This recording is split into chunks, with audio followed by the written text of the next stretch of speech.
KP کے سڑکوں پر نکل آئے ہیں۔ ایک تو آبویسلی یہ پاسبلٹی ہے کہ یہ افغانستان سے ہیں، دوسرا ان کے سلیپر سیلز بھی موجود ہوتے ہیں۔ سلیپر سیلز تو آپ کو ان کے پنڈی میں بھی ہو سکتے ہیں، TTP کے لاہور میں بھی ہو سکتے ہیں، یعنی کہ کچھ ان کے سہولت کار جو بیٹھے ہوتے ہیں انیکٹیو ہوتے ہیں، اور پھر ان کا سوئچ آن آف کیا جاتا ہے جو بھی پاکستان دشمن قوتیں ہیں، اس لیے ان کو سلیپر سیلز کہا جاتا ہے کہ یہ خاموش ہوتے ہیں اور ضرورت کے وقت ان کو آن کر دیا جاتا ہے۔ تو یہ جو تازہ لہر ہے اس کا تعلق یا تو یہ سارے افغانستان سے آئے ہیں یا ان کے جو لوکل سلیپر سیلز ہیں وہ ایکٹیو ہوئے ہیں دوبارہ۔ اب میں اپنا ایکسپیرینس بتاتا ہوں کہ میں نے سوات کلام ویلی میں کیا ایکسپیرینس کیا۔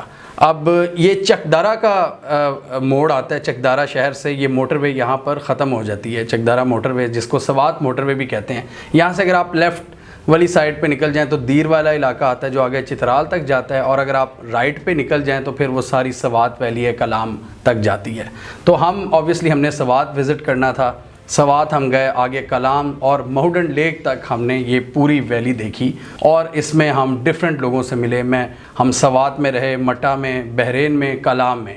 تو الحمدللہ میں نے جو ماحول دیکھا سوات میں، سوات کی پوری پٹی پہ، وہ کافی زبردست ماحول تھا۔ لوگ بہت خوش تھے کیونکہ ٹورزم بڑی تیزی سے وہاں پر پھیل رہا ہے۔ مطلب میں نے جو رش دیکھا ہے بحرین اور کلام میں انٹرنس کے وقت، مطلب 2 گھنٹے ہم ٹریفک میں پھنسے رہے، بہت لمبی لائنز تھی، یہ آپ دیکھ سکتے ہیں، یہ ویڈیوز میں نے خود بنائی تھی۔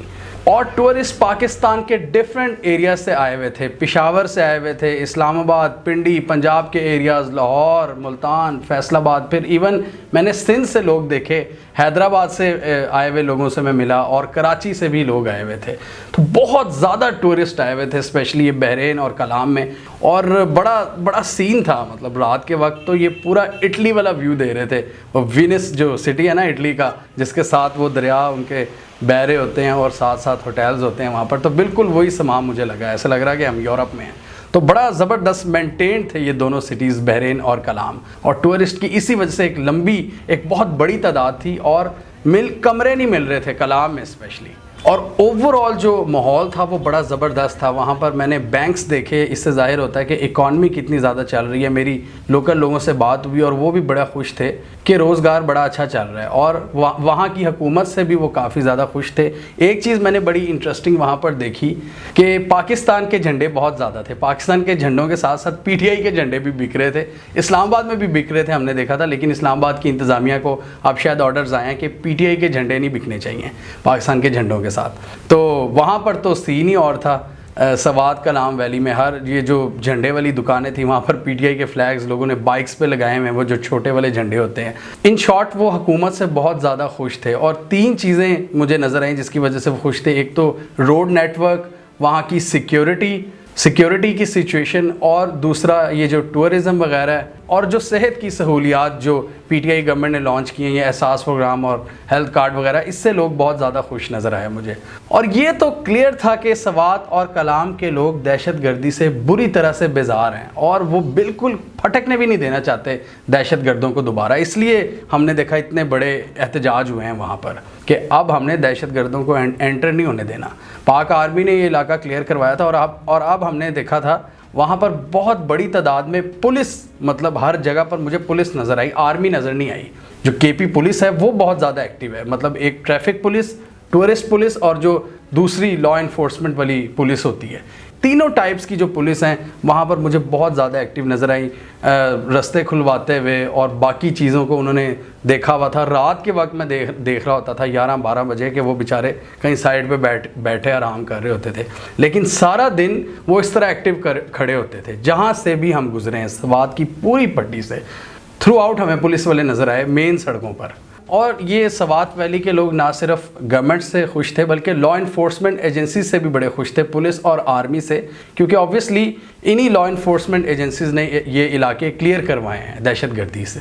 جو ڈرائیور ہمیں مہوڈنڈ لے کے جا رہا تھا اس نے ہمیں سارا بتایا کہ کس طرح آرمی آئی اس علاقے میں۔ انہوں نے بتایا کہ وہاں پر شیلنگ کی سوات کے ایریا میں، لیکن انہوں نے کہا کہ کلام بحرین میں نہیں کی کیونکہ یہاں پر جنگلات اور درخت بہت زیادہ ہیں، آگ لگنے کا خدشہ تھا۔ تو بڑے طریقے سے آپریشن کیا گیا، سول میں پاک آرمی آئی اور ان کے سلیپر سیلز اور ان کے سہولت کار ان کو ختم کیا، اور وہ بڑے خوش تھے۔ مطلب وہ بڑے پرو سٹیٹ ہیں۔ جو سوات والی سائیڈ ہے نا، یہ بہت زیادہ پرو پاکستان ہے، اور جگہ جگہ پر مجھے پاکستان کے جھنڈے نظر آئے. وہاں پر لوگوں نے گاڑیوں میں، بائکس پہ، دکانوں پہ بک رہے تھے. 14 اگست بھی آ رہی ہے. اب میری عادت ہے میں پاکستان کے کسی بھی کونے میں جاؤں نا تو میں لوکل سے وہاں کی پوری ڈائنامک سمجھنے کی کوشش کرتا ہوں. تو جہاں بھی گئے، بحرین، سوات، مینگورہ یا کلام، ہر جگہ پر میں نے عام لوگوں سے بات کی اور سب نے یہی کہا کہ یہاں کی جو مین پولیٹیکل فورس ہے وہ ہے PTI، پاکستان تحریک انصاف. اور اسی وجہ سے ہر جگہ پر ہمیں انہی کے جھنڈے نظر آ رہے تھے پاکستان کے جھنڈوں کے ساتھ. ایک جھنڈا میں نے وہاں پر شاید دیکھا ANP کا ماؤڈن لیک پر. مطلب اگر 50 جھنڈے، 50 کے ساتھ ایک کی ریشیو تھی کسی دوسری پولیٹیکل پارٹی کی. مطلب 50 اگر PTI کے تھے نا تو ایک ANP کا نظر آیا. اور شاید ایک جگہ پر مجھے ایک پیپلز پارٹی کا بھی جھنڈا نظر آیا. ایک پورے ٹور میں ایک جھنڈا پیپلز پارٹی کا، 2-3 ANP کے، اور تقریباً ہر جگہ پر مجھے PTI کے جھنڈے نظر آئے. اور وہاں پر بھی وہی پنجاب والا سین ہے کہ جو ملینیلز ہیں، جو ینگ لوگ ہیں، وہ PTI کو سپورٹ کرتے ہیں اور ان کے آباء و اجداد وہ ANP کے سپورٹرز تھے.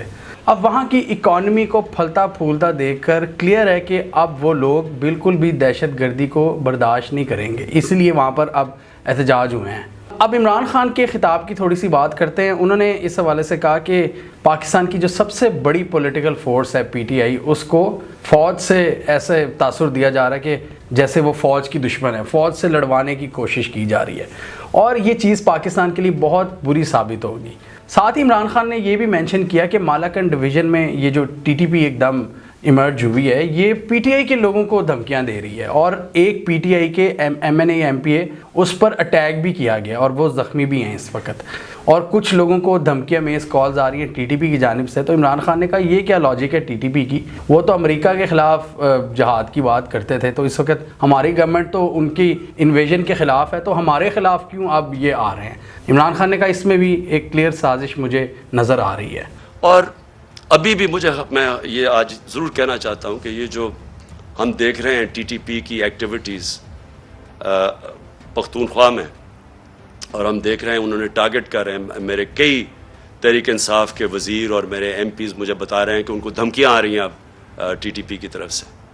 میں اس کے اوپر بھی مجھے حیرت ہے کہ ان دنوں میں تو جب TTP ایکٹیو تھی تو وہ تو یہ کہتی تھی کہ جو امریکہ کے کولیبریٹرز ہیں ہم ان کے خلاف ہیں، اس لیے ہم اٹیک کر رہے ہیں. تو یہاں تو وہ گورنمنٹ ہے جو ایک آزاد پاکستان چاہتی ہے، تو اس کو کیوں ٹارگٹ کیا جا رہا ہے؟ مجھے اس میں بھی ایک سازش نظر آ رہی ہے. میں سمجھتا ہوں یہ بھی ایک سازش کے تحت گیم چل رہی ہے ہماری پارٹی کو کمزور کرنے کے لیے. اور وہ جو ایک بیرونی سازش وہ چاہتے ہیں کہ کمزور ہماری پارٹی جتنی کمزور ہو، اس کے بعد ان کے لیے آسان ہوگا ملک کو کنٹرول کرنا. اور یہ اوبویسلی ایک بہت ہی انفارچونیٹ چیز ہے کہ پاکستان کی سب سے پاپولر پولیٹیکل فورس کو کارنر کرنے کی کوشش کی جا رہی ہے. دوسری طرف ہم امریکی سفیر کو دیکھیں تو وہ ڈیورن لائن کے وزٹ کر رہا ہے. مطلب میری تو یہ سمجھ میں نہیں آتی، کیا امریکہ ہمارے امبیسڈر کو US میکسیکو کے بارڈر کا وزٹ کروائیں گے، اور کیا پاکستانی امبیسڈر ان کو ہدایات دے گا کہ اس طرح کرو، اس طرح نہ کرو؟ تو میں تو یہ چین آف ایونٹس دیکھ رہا ہوں اور میں تو بڑا حیران ہو رہا ہوں کہ امریکی سفیر وزٹ کرتا ہے، اس کے بعد جی TTP کا رائز ہو جاتا ہے. پھر اب مجھے سمجھ نہیں آ رہی ہے کیا ہو رہا ہے. اس وقت نو ڈاؤٹ ایک بڑی شدید قسم کی ہائبرڈ وارفیئر پاکستان میں ہو رہی ہے، جس میں پاکستان کی سب سے مین پولیٹیکل فورس اور جو سٹیٹ ہے نا، پاکستان کی سٹیٹ، ایسا لگتا ہے وہ آپس میں گتھم گتھا ہیں. اب آپ دیکھیں ملک کی سب سے پاپولر پولیٹیکل پارٹی جس کی سوات میں اتنی زیادہ سپورٹ ہے، تھرو آؤٹ سوات کلام کی پوری پٹی میں، KP میں ان کی حکومت ہے، وہ دوسری بار وہ الیکشنز جیتے، پنجاب میں لوگوں نے ان کو جتوایا، نون لیگ کا وہاں سے صفایا ہو گیا، اسلام آباد میں آپ ان کی سپورٹ دیکھ لیں، پنجاب کے علاقوں میں دیکھ لیں، کراچی میں دیکھ لیں آپ، جب اور اتنے 4 صوبوں میں ان کی حکومت ہو، جب جس پارٹی کے جھنڈے پاکستان کے جھنڈے کے ساتھ بکھ رہے ہوں، جو وفاق کی ایک علامت ہو، اس کو کارنر کرنا اتنا آسان نہیں ہے. نئی نئی ترکیبیں لڑائی جا رہی ہیں. آپ دیکھیں پہلے عمران خان کو توشہ خانہ پہ انہوں نے لتاڑا، یہ نون لیگ وغیرہ نے، اس کے بعد آ گیا جی یہ گوگی کا انہوں نے نیریٹو شروع کیا، وہ بھی فیل ہو گیا. اس کے بعد انہوں نے توہین مذہب کا کارڈ کھیلا، وہ بھی فیل ہو گیا. اس کے بعد یہ لے آئے جی فورن فنڈنگ کیس، اب اس میں بھی کچھ نہیں ملا، تو اب یہ غداری کے مقدمات چلانے کی بات کر رہے ہیں اور عمران خان کو مائنس کرنے کی بات چیت ہو رہی ہے. یہ ہو ہی نہیں سکتا کہ ملک کا اتنا پاپولر لیڈر، اس کو آپ ایک دم اس کو مائنس کر دیں، یہ بالکل آپ نیچر کے اگینسٹ جا رہے ہیں، یہ لوگوں کی خواہشات کے اگینسٹ آپ جا رہے ہیں۔ اور عمران خان نے اپنی تقریر میں ایک یہ حوالہ بھی دیا کہ جب لوگوں کے مینڈیٹ کا احترام نہیں کیا جاتا نا تو پھر ملک ٹوٹ جاتے ہیں۔ دیکھیں، یہ سازش اتنی خطرناک ہے کہ اگر ایک ملک کی سب سے بڑی جماعت کو اگر آپ اس کی فوج کے سامنے کھڑا کر دیں اور ان کے اندر اختلافات پیدا کر دیں، اس سے زیادہ ملک کو نقصان کوئی چیز نہیں پہنچا سکتی۔ میں 18 سال کا بھی نہیں تھا جب میں ایسٹ پاکستان میچ کھیلنے گیا، مجھے یاد ہے 1970 مارچ میں، اور میں میرا فرسٹ کزن تھے بریگیڈیئر شفیق، ان کے ساتھ ٹھہرا ہوا تھا۔ تب مجھے پتا چلا کہ وہ کتنی نفرت اپنی فوج کے اندر اور وہ بنگلہ دیش کی جو سب سے بڑی جماعت ہے اس کے اندر پھیل چکی تھی۔ اور اس کے بعد ہم سب جانتے ہیں کہ ہمارا ملک ٹوٹا۔ ہمیں پتہ ہے کہ ہمارا ملک جب آپ ایک سب سے بڑی جماعت اور فوج کے بیچ میں جو ہوا، یہ پاکستان کی تاریخ کا سب سے افسوسناک واقعہ کہ ہمارا ملک ٹوٹ گیا۔ آج وہی کوشش کی جا رہی ہے۔ ایک پارٹی ہے پاکستان کے اندر جو پوری فیڈرل لیول کے اوپر پارٹی ہے، سارے صوبوں کے اندر پارٹی ہے، اور اس میں سب کو ہوش کے ناخن لینے چاہیے اور ذاتی مفادات اور ذاتی ایگو سے ہٹ کر اس سے بالا تر ہو کر ملک کے لیے سوچنا چاہیے، لوگوں کے مینڈیٹ کا احترام کرنا چاہیے۔ اس وقت قومی اسمبلی میں دیکھ لیں، جس پارٹی کو لوگوں نے مینڈیٹ دیا وہ پارٹی تو بیٹھی نہیں ہوئی، اپوزیشن کے بغیر پارلیمنٹ چل رہی ہے، اتنے زیادہ صوبوں میں اس پارٹی کی حکومت ہے، لیکن پھر بھی آرٹیفیشلی اس کو کارنر کیا جا رہا ہے، سائڈ پہ کیا جا رہا ہے، مائنس عمران خان کی بات ہو رہی ہے۔ کیسے ہو سکتی ہے یہ چیز؟ عوام کی ول کے اگینسٹ کیسے جایا جا سکتا ہے، یہ سمجھ نہیں آ رہی اسٹیٹ میں بیٹھے کچھ امپورٹنٹ لوگوں کو، کیونکہ ان کا پھڈا ہو گیا عمران خان سے۔ اور اسی لڑائی کی وجہ سے پاکستان کو اکنامکلی، اسٹریٹجیکلی اور سوشلی بہت زیادہ نقصان ہو رہا ہے۔ اکانومی آپ دیکھ لیں ہماری کہاں پر کھڑی ہے، مہنگائی کی صورتحال آپ دیکھ لیں، ہمارے اسٹریٹجک معاملات کو دیکھ لیں، دوستوں ہمارے ریجن میں ہمارے تعلقات اتنے زیادہ بگڑ گئے ہیں، چائنا آپ کو باتیں لگا رہا ہے، اس وقت صرف ایک ملک نظر آ رہا ہے، امریکہ بادر، اس کا سفیر ہر جگہ پھر رہا ہے، کبھی وہ کراچی جا رہا ہے، کبھی وہ پاک افغان بارڈر جا رہا ہے، کبھی وہ کدھر آ رہا ہے، کبھی ان کا کوئی نمائندہ آیا ہوتا ہے، صرف ایک سفیر ایک ملک کا نمائندہ ایکٹیو ہے اور وہ ہے امریکہ بادر، باقی کسی ملک کا، مجھے دوست ملک کا کوئی سفیر یہاں پر ایکٹیویٹی کرتا نظر نہیں آ رہا۔ جمہوریت ہے اس وقت پاکستان میں، جمہوریت کا سسٹم ہے۔ جمہوریت میں کیا ہوتا ہے؟ پولیٹیکل پارٹیز ہوتی ہیں، جو پاپولر پولیٹیکل پارٹی ہوتی ہے اس کو عوام ووٹ دیتی ہے اور وہ حکومت بناتی ہے، تو لوگوں کے ووٹ کا احترام کرنا چاہیے، ووٹ کو عزت دو، یہی نعرہ تھا نا۔ تو اگر جمہوریت کا نظام ہے، مطلب اسلامک ریپبلک آف پاکستان جس کو ہم کہتے ہیں، اگر آپ نے جمہوریت کا نظام نہیں رکھنا تو پھر رکھ دیں یہاں پر سپریم لیڈر والا سسٹم، یا تو سعودی عرب کی طرح کنگڈم ہو، یا ایران یا نارتھ کوریا کی طرح ایک سپریم لیڈر رکھ دیں جس کی ہم ساری بات مانتے جائیں اور اس کے خلاف کوئی بات نہیں کرے گا، اس کے خلاف جو بھی بات کرے گا اس کو جیل میں ڈال دیا جائے گا۔ لیکن آپ اس وقت جمہوریت میں رہ رہے ہیں، جمہوریت میں لوگ بولیں گے، اگر آپ یہ ایکسپیکٹ کرتے ہیں کہ لوگ بالکل بھی نہ بولیں تو یہ نہیں ہو سکتا۔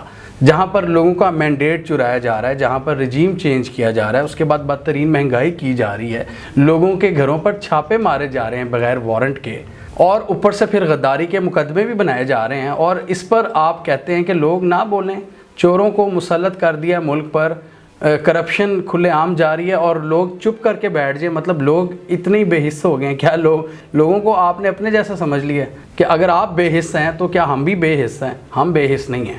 اور اس طرح ملک کی سب سے پاپولر پولیٹیکل فورس کو ختم کرنے کی کوشش، ایسا ہو نہیں سکتا۔ آپ کسی بھی طاقت کے ذریعے ایک آئیڈیالوجی کو دبا نہیں سکتے، آپ لیگل یا ایلیگل مینز یوز کر کے اس کو ختم نہیں کر سکتے۔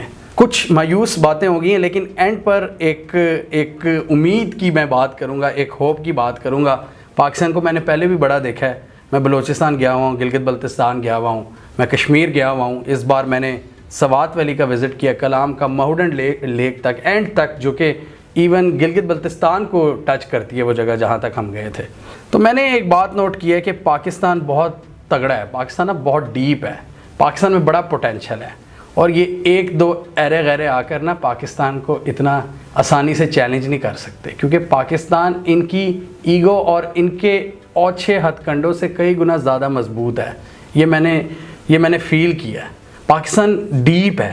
پاکستان کو ہرانا یا پاکستان کو نقصان پہنچانا اتنا آسان نہیں ہے جتنا یہ لوگ سمجھتے ہیں. پاکستان کی جو ڈیپتھ ہے نا وہ ان کی دولت سے کئی گنا زیادہ پاورفل ہے, ان کی طاقت سے.